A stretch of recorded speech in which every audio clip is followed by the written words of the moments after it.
Hi, everyone. I have to start off this emotional healing part two video with some really great news, exciting news for me. And that is that I finished my book. I mentioned this book on my last video, but it's called A Purpose Driven Life by Rick Warren. And I can honestly say this book has changed my life. It's nothing short of amazing.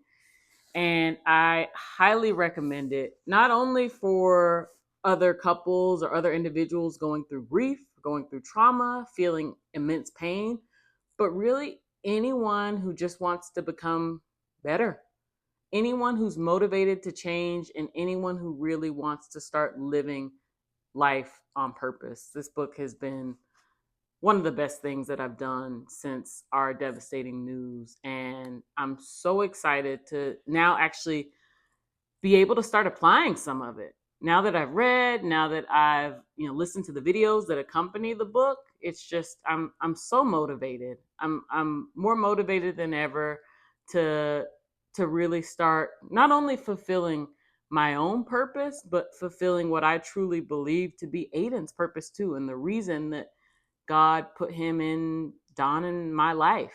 So really exciting. Like I said, highly recommend. I think this book is just so transformative.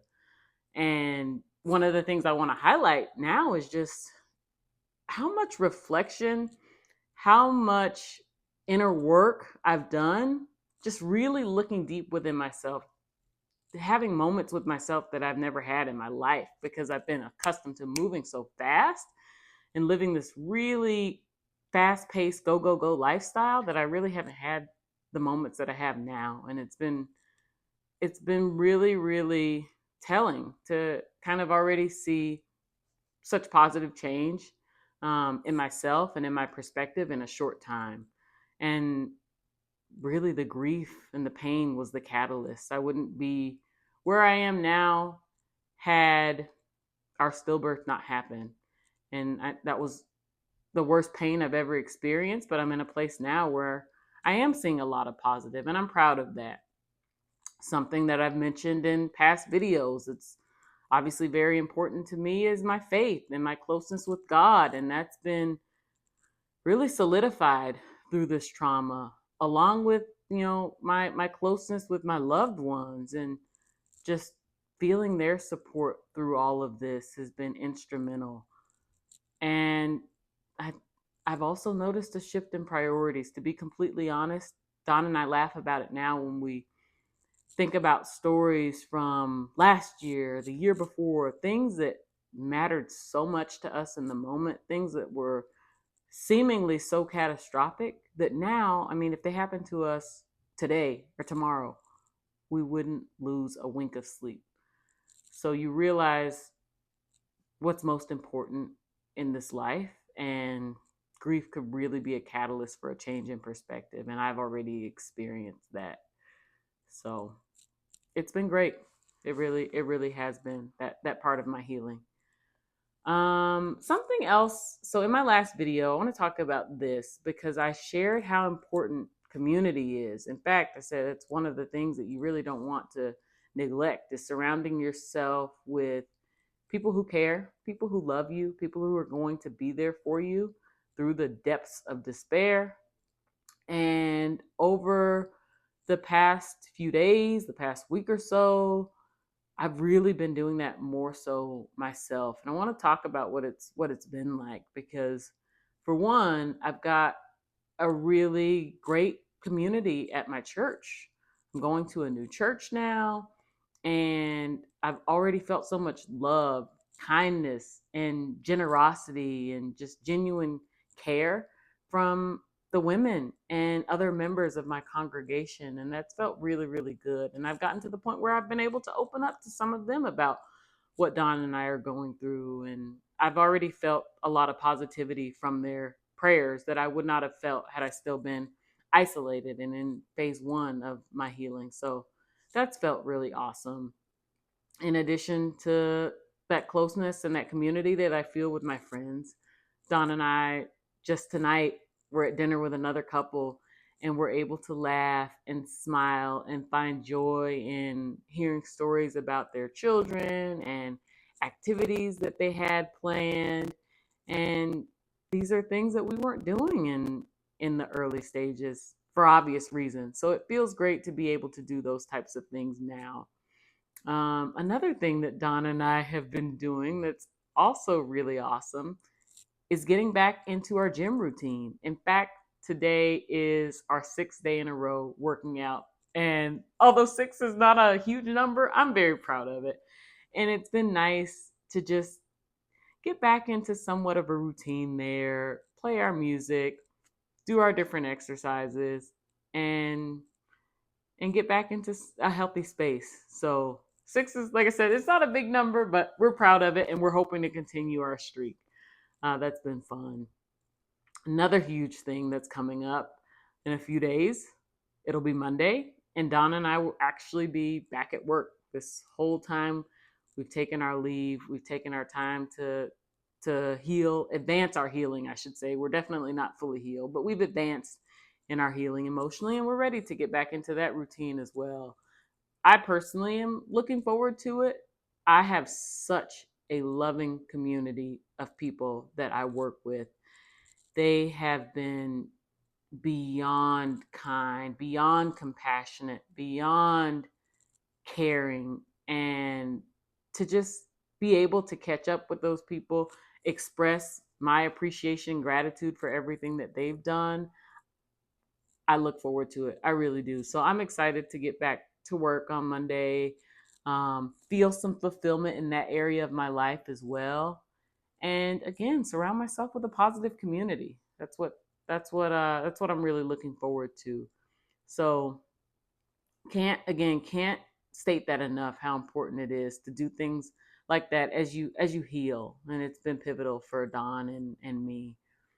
Something that I want to share came from A Purpose Driven Life, this book that's been so transformative for me, but something that the author Rick Warren said in the book. He was drawing a contrast between competition and community.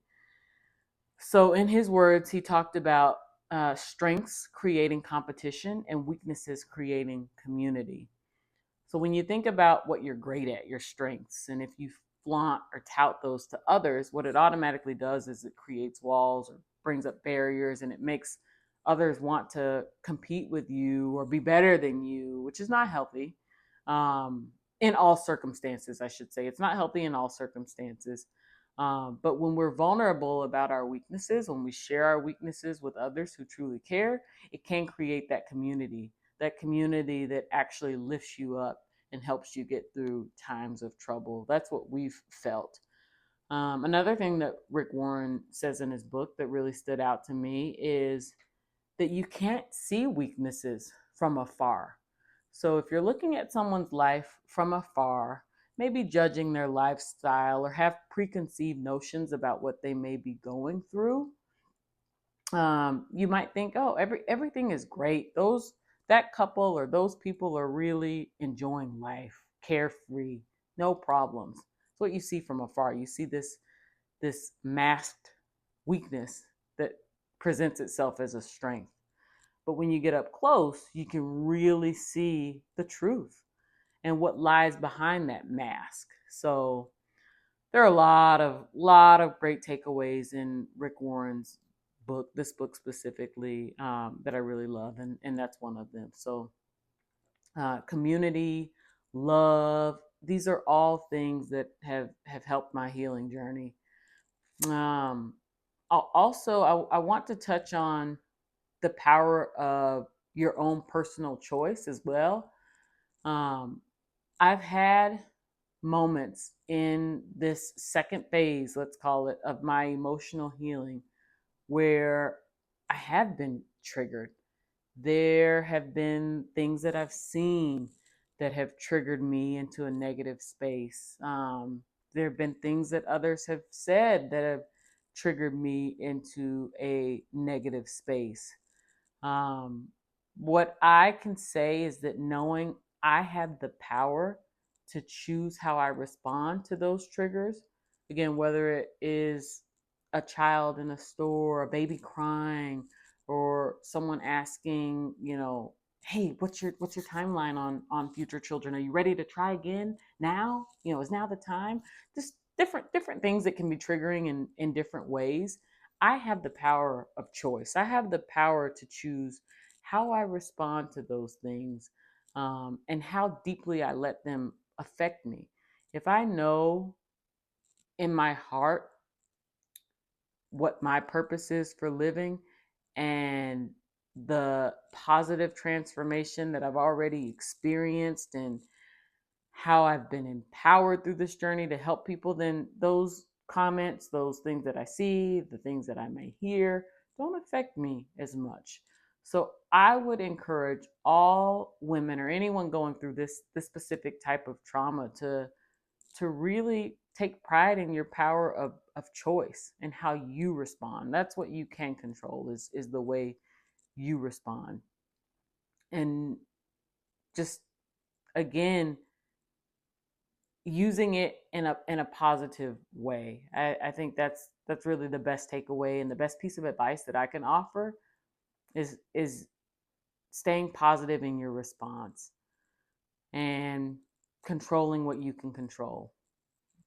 To sum it up, really, in this second phase of emotional healing, I've taken a lot of joy in sharing our story. I've gotten a lot of positive feedback, and that's been really helpful for me to know that I'm doing what I want to do, and that I'm inspiring others in the way that I want to inspire them, and using my hurt for ministry. So I've appreciated that part of this process, in addition to what I shared earlier, getting involved in those extracurriculars that bring Don and me joy.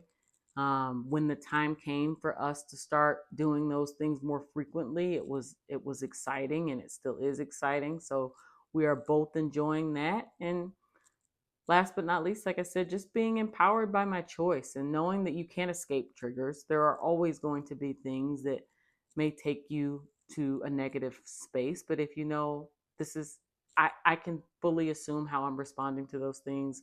I can transform it to positive, and I can still hold my head high and stand firm in what I believe. That will carry you through. That will definitely carry you through. So I want to wrap it up and actually end with a little excerpt from this book that's been so powerful and is so top of mind for me right now, because I literally just finished it yesterday.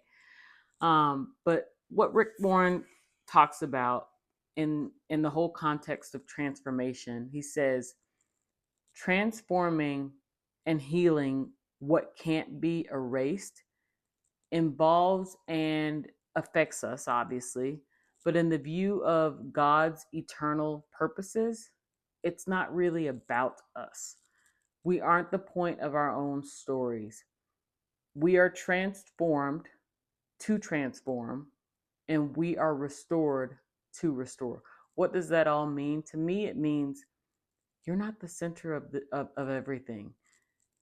Take a step back and acknowledge what you are truly here for: to love others, to love God first, but then to love others and to help others. So as I'm transformed, I'm becoming empowered in the fact that I can also transform others. And as I'm restored, I'm becoming empowered in the fact that I can also restore others.